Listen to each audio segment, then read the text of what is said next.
Cancer ബാധിതരുടെ ജീവിതം പറയുന്ന പുസ്തകമാണ് ഡോക്ടർ ദീപ്തി ടി.ആർ. രചിച്ച ജീവന്റെ മണമുള്ള ജീവിതങ്ങൾ. അതിജീവനവും കണ്ണീരും കണ്ട ഡോക്ടറുടെ അനുഭവ കഥയാണ് പുസ്തക രൂപത്തിൽ പുറത്തിറക്കിയത്. ക്യാൻസർ പ്രതിരോധ മേഖലയിൽ പ്രിവെന്റീവ് ഓങ്കോളജി സ്പെഷ്യലിസ്റ്റായി പ്രവർത്തിക്കുകയാണ് ഡോക്ടർ ദീപ്തി. പരിശോധനാ ഫലം പുറത്തുവന്നു. നിങ്ങൾക്ക് ക്യാൻസറാണ്. അസുഖം തിരിച്ചറിഞ്ഞെന്ന് ഒരു രോഗിക്ക് മുന്നിൽ പറയേണ്ടി വരുന്ന നിമിഷം മുതൽ അതിജീവനം വരെ കൺമുന്നിൽ കാണുന്ന ഡോക്ടർ നിരാശയും തിരിച്ചുവരവും കണ്ണീരും നിറഞ്ഞ ആ ജീവിതകഥകളെ പകർത്തി എഴുതുകയാണ് ജീവന്റെ മണമുള്ള ജീവിതങ്ങൾ എന്ന പുസ്തകത്തിലൂടെ ഡോക്ടർ ദീപ്തി ടി.ആർ.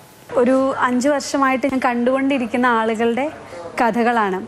അതിപ്പോൾ ക്യാൻസർ സർവൈവേഴ്സാണ് അതിൽ കൂടുതലായിട്ടുള്ളത്. ചിലപ്പോൾ ക്ലാസ്സുകളിൽ പോയ സമയത്ത് കണ്ട ആളുകളായിരിക്കാം, ക്യാമ്പുകളിൽ പോയപ്പോൾ കണ്ട ആളുകളാണ്, OPയിൽ ഡയറക്റ്റ്ലി വന്ന ആളുകളുണ്ട്. അപ്പോൾ അവരുടെയൊക്കെ കഥകൾ ആളുകൾക്ക് മനസ്സിലാവുന്ന രീതിയിൽ കഥാപാത്രത്തിൻ്റെ പേരുകൾ മാറ്റിയിട്ടാണ് ഞാനിതിൽ ഉൾപ്പെടുത്തിയിട്ടുള്ളത്. എങ്ങനെ ക്യാൻസറിനെ പ്രതിരോധിക്കാമെന്നതിൽ നിരവധി രോഗികളുടെ അനുഭവങ്ങൾ പുസ്തകത്തിൽ പറഞ്ഞു വെക്കുന്നു. അർബുദത്തെ ധൈര്യപൂർവ്വം നേരിട്ടവരുടെ പ്രത്യാശ നിറഞ്ഞ ജീവിതങ്ങളാണ് നേരിൽ കണ്ടവയിൽ അധികവും. അത് നേരത്തെ കണ്ടുപിടിച്ചതുകൊണ്ട് അവർക്കത് സർവൈവ് ചെയ്ത് അവർക്ക് ഇപ്പോൾ പഴയ പോലത്തെ ഒരു ജീവിതത്തിലേക്ക് പോകാൻ പറ്റിയിട്ടുണ്ട്. അപ്പോൾ അത് കേൾക്കുന്നതാണ് ഏറ്റവും വലിയൊരു സന്തോഷം എന്ന് പറയുന്നത്.